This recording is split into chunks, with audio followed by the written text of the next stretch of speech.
All right, court is calling 2021 CR 7498, State of Texas versus Jacqueline C. Sanchez. Could I have parties announced for the record for the state? Daniel Escobar for the state of Texas. Defense? Karen Corby for Jacqueline Sanchez, defendant, Your Honor. Are you Ms. Sanchez? Yes, ma'am. I'm going to show you what's entitled Motion to Enter Adjudication of Guilt and Revoke Community Supervision. Did you review that document with your attorney? Did you understand it? Yes. Are you the same Jacqueline C. Sanchez who was placed on deferred adjudication in 2021 Yes. CR 7498 for the offense of possession of a controlled substance, penalty group 1, 4 grams to 200 grams on December 10th, 2021 for a period of 3 years? Is that you? Yes, ma'am. All right, state. Violated condition number 2 on or about the 12th day of February 2024 in Bexar County, Texas. The defendant, Jacqueline C. Sanchez, did then and there fail to submit to drug testing as directed by the court officer, supervision officer, and or duly authorized agent of the court in violation of condition number 2. How do you plead to that? True or not true? True, ma'am. Your Honor, state we resolve the violations. Any objection? No, Your Honor. Did you understand by pleading true to violation of condition number 2, the court could find it true, grant the motion, find you guilty, sentence you up to 20 years in prison and up to a $10,000 fine? Knowing that, do you still wish to plead true to violation of condition number 2? All right, you're whispering. Yes, ma'am. All right. Court will find violation of condition number 2 true. Is there a proposed agreement? Yes, Your Honor, is for 2 years TDC. That is our proposed agreement, Your Honor. All right, why should I give her the minimum? What has she done on probation? Judge, I can tell you that she did complete drug court. Unfortunately, she kind of fell short in reentry court. She had tons and tons of negative UAs. She had been working really, really hard. I believe that the underlying offense was 7 grams, so I know it's 4,200, but it was closer to the 4 than it was a 200. And Judge, she does have, I think, 139 days in jail. She just really just wants to put this behind her and move on with her life. She tells me she's been working for 2 years at the Tower of Americas. She's hoping they'll keep her job open for her, depending upon how, if you follow the recommendation, how long it takes for her to parole. She's got a house that she bought. Her kids are living in it. They've been paying the rent. She's hoping that will sustain itself while she's gone. But Judge, she just wants to put this behind her and move on. But she did do a significant amount of work on this probation. All right, do you want to raise your right hand for me, please? Do you solemnly swear and affirm the testimony you give will be the truth and nothing but the truth, so help you God? Yes, All right, you can lower your hand. State your name for the record. Jacqueline C. Sanchez. All right, why didn't you do well in drug court? I'm sorry, what was that again? Why did you not do well in felony drug court? I didn't have the money to pay for the UAs, ma'am. No, felony drug court usually will not remove you from their program because you can't pay UAs. Are you telling the court that you were removed from felony drug court because you couldn't pay for the UA? And I had a relapse. I had drank 4 beers, ma'am. She actually graduated from drug court, I believe, and then she went to the reentry. So I think she completed drug court. So I don't think she had a problem doing drug court. I think it's when she got out. So here's my question. Why did they remove you from their reentry program? Because I drank 4 beers, ma'am, on the 23rd. No, usually it's more than that because felony drug court usually understands relapses. Am I wrong in that? Did they not understand that you had a relapse? They usually do, ma'am, but this time they felt like I played them. What do you mean by they felt like you played them? They felt like I was lying. I lied to them. Okay. All right. Probation? Judge, the note that was received from drug court. Well, just 1 second. Any objections to probation giving me some insight in whether or not I should follow this agreement?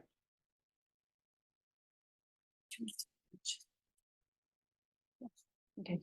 And also, they found on my phone that I was trying to get, methadone for a friend because he relapsed and he was trying to get clean, and that's what I was doing. And I had somebody else ask me I was looking for marijuana for somebody. Wait a minute, what? I was looking for marijuana for somebody. They asked me to look for it. They text me if I could find it, and I told them yeah, but I never got to doing that.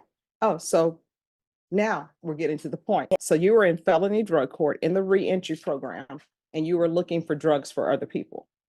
Judge, I think she was looking for methadone and possibly marijuana. She's not, the perfect probationer, but that's what she told me, Judge. I don't think it was in. I made a mistake, Judge. I'm sorry about that. Nope, you made choices. They're not mistakes, they're choices. All right, is there anything else? Judge, again, we just ask that you consider the fact that she did spend a lot of time in drug court. She has been straightforward with you, I believe. And ask you to follow the state's recommendation of 2 years TDC. All right, and do you want me to hear from probation or no, counsel? Sure. I Yeah. don't think my client's trying to hide anything, Judge. Okay. Probation? The information that was received from felony drug court was, she did finish the program successfully. However, during the aftercare portion,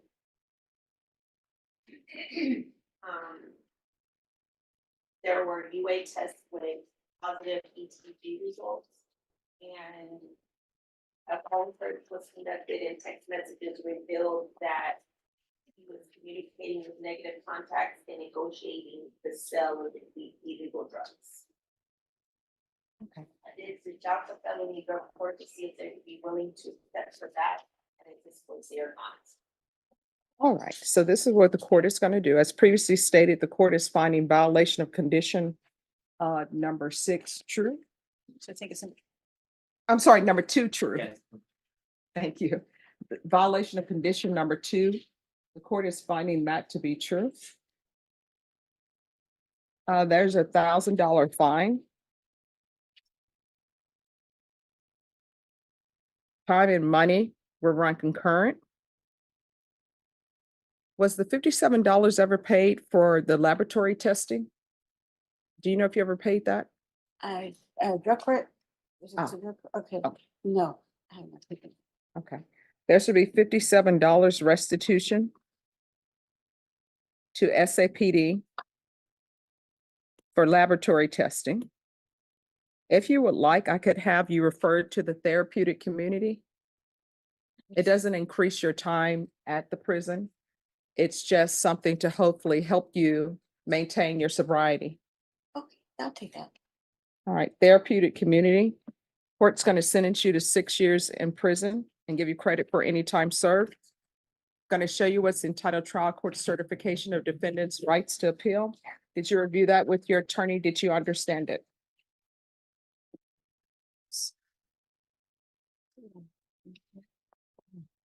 Did you review that with your attorney? Did you understand it?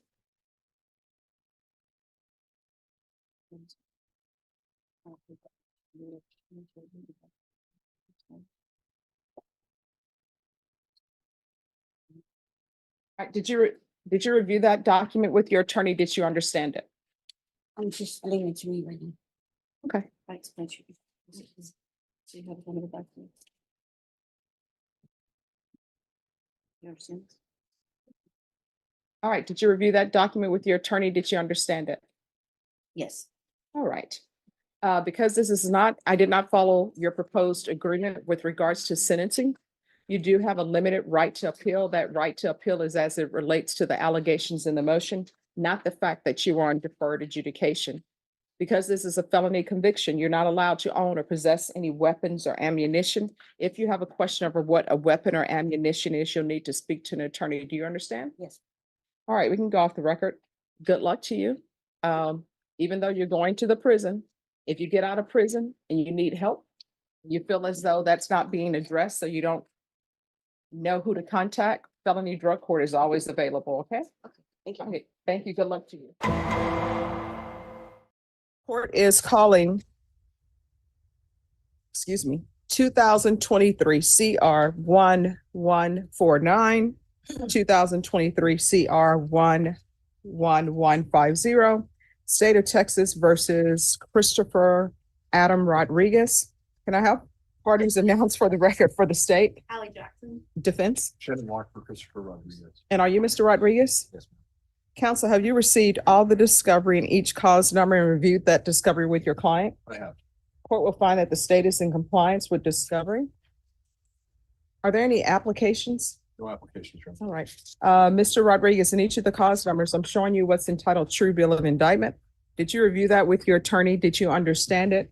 Yes, ma'am. Counsel, do you waive the reading of the indictment in each cause number? We do, Your Honor. State, are you proceeding on the indictment as presented in each cause number? No, Your Honor, we're waiving count 2 in each indictment and proceeding on count 1 and the habitual enhancements. Any objection? No objection, Your Honor. Mr. Rodriguez, in each of the cause numbers, I'm showing you what's entitled court admonishments and defendant's waivers and affidavit of admonitions. Did you review those documents with your attorney? Did you understand them? Yes. In each cause number, you're charged with unlawfully carrying a weapon with a felony conviction. Normally, the range of punishment for that offense is anywhere from 2 to 20 years in prison and up to a $10,000 fine. If the state is able to prove up the habitual allegation, then the range of punishment will be 25 years to 99 years or life with a possible fine up to $10,000. Did you understand? Yes. If you have a plea bargain agreement with the state, court does not have to follow your plea. If for any reason the court does not follow your plea and gives you more than you bargained for, the fact that you entered a plea will not be used against you, and you will be allowed to withdraw your plea. Did you understand?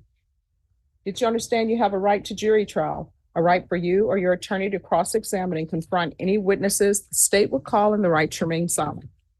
A Ring door camera capturing the terror that a San Antonio man with a violent criminal history let loose on a Stone Oak neighborhood on Sunday. The man banging on the back window of a door and threatening to start shooting if they didn't let him inside.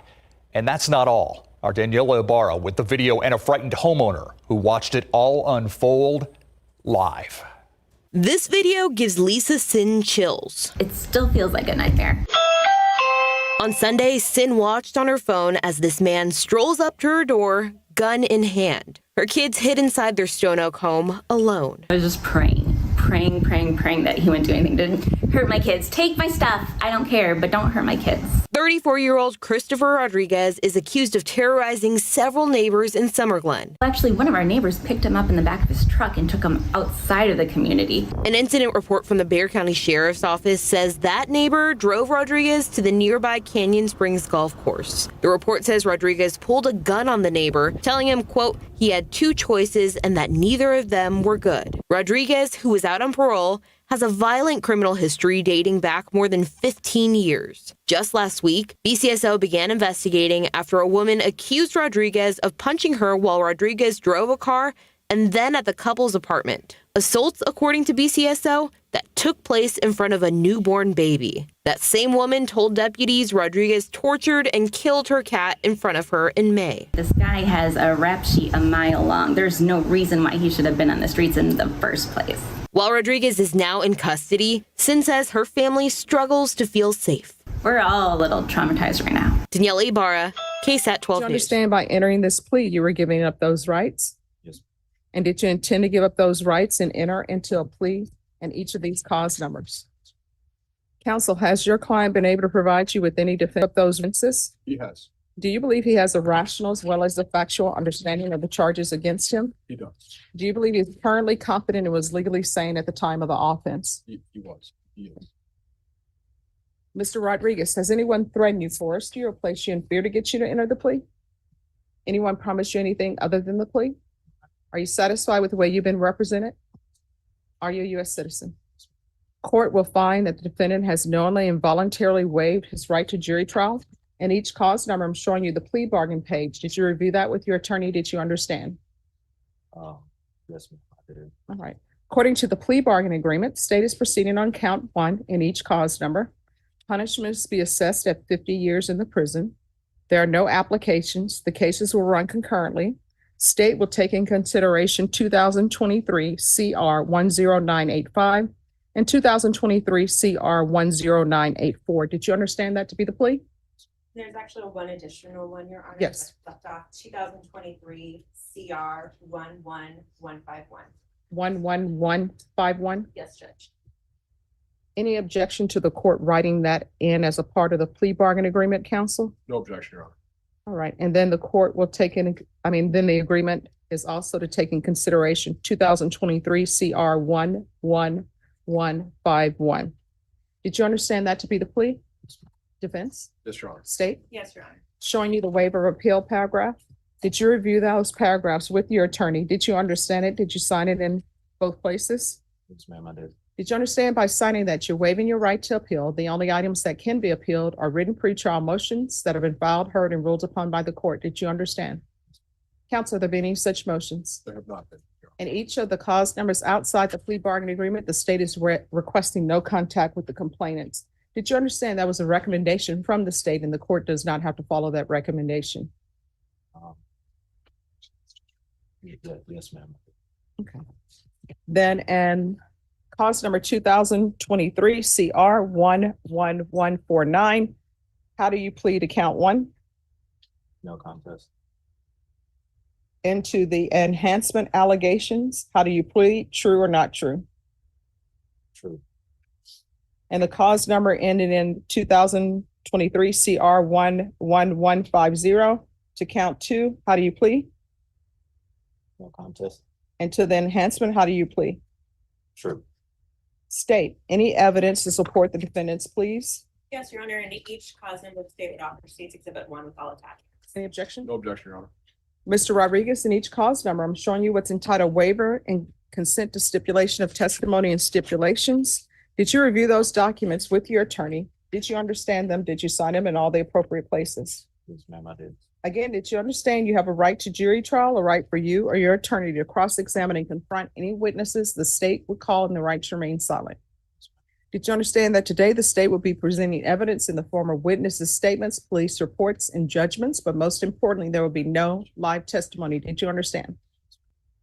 All right. Any objection to the addition of a judgment and the waiver and consent to stipulation of testimony and stipulations in cause number 2023 CR 11150? No objection, Your Honor. In each cause number based upon states exhibits 1 and attachments in your plea are true, the court will find the enhancement true, and the court will find you guilty of count 1 in each cause number. Are you proceeding with sentencing? You could, Your Honor. Anything you wish to say on behalf of your client? Only this, Your Honor. There's a, outside of the agreement, the no contact, there's a young lady by the name of Cassandra in the no contact that is Mr. Rodriguez's daughter. Chris loves his daughter very much, and he would like to have contact with her. He understands he will no longer have contact with her mom, but his parents who are here sometimes act as a conduit between the two of them, Chris and his daughter. And certainly Chris does not want his daughter to ever think that he doesn't want to have contact with her or that he would agree to such a thing. So he does love her very much. He wants to be able to do things like send birthday cards to her, maybe through his mom, and keep in touch as best he can under the circumstances that he's going to be under, which are him being in TDC and his daughter being in a different state under the custody of her mom, who will not have contact with Mr. Rodriguez. So what we're asking for, Judge, is the very limited contact that might occur where Chris would send a birthday card to his mom would relay that to his daughter, that sort of thing, just so that Chris can have make sure that she knows that he certainly loves her very much and wants to be there for her, but obviously can't because of the circumstances of the sentence. State. Yes, Your Honor. In the case that was, one of the cases that was taken into consideration, the sexual assault, one of the counts in there was endangering the child was present during the alleged assault. The action happened with her on the bed. She is under the age of 4, and so at this time we do not feel contact is appropriate, Your Honor. All right. And that was Cassandra, and then an alleged sexual assault it was against. sexual assault against her mother, and then one of the other counts in the indictment was for endangering a child. And just for the court's edification, Your Honor, there's a lifetime protective order against for Mr. Rodriguez, not for Mr. Rodriguez, but where he is. I think the court understands she is the protected person. He is the excluded person. That's a lifetime protective order with the mom, but he did ask, and the state agreed under those civil circumstances that he could have contact with his daughter. All right. Is there anything you wish to say? It's just that I have a protective order in place with the mother of my children, Allison Harris. That's for life. I understand that and completely fine with abiding by that.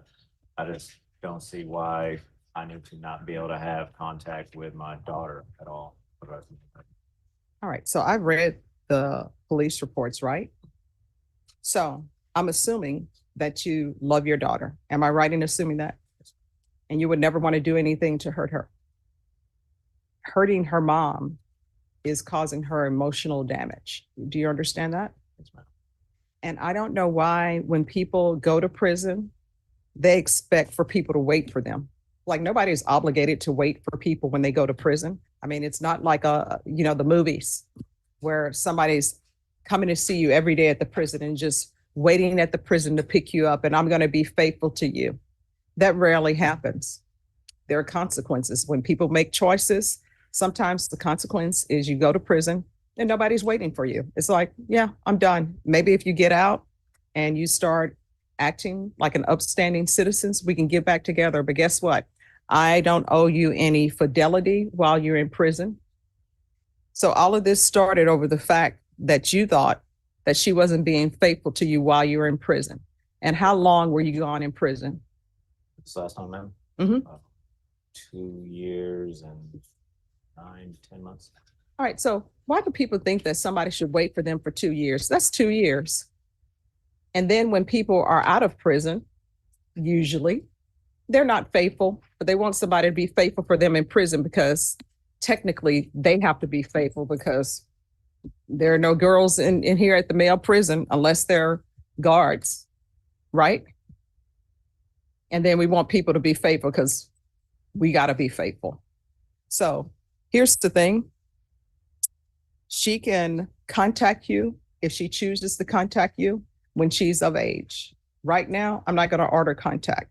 So as previously stated, in each case, I'm finding you guilty. I'm finding the enhancement true. Court is going to sentence you to 50 years in the prison, give you credit for any time served. Cases will run concurrently, take in consideration 2023 CR 10985, 2023 CR, this one, 2023 CR 10984, and 2023 CR 1151.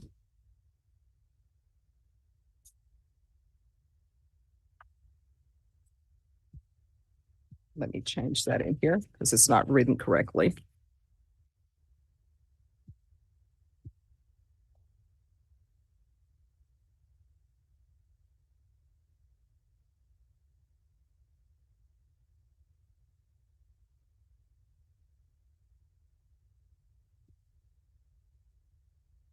There should be no contact with Allison Harris and no contact with Cassandra Rodriguez.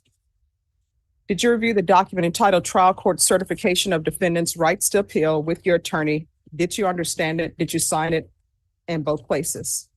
Yes. All right, because this is a plea bargain agreement, because I followed your plea bargain agreement, and because you waive your right to appeal, you do not have the court's permission to appeal.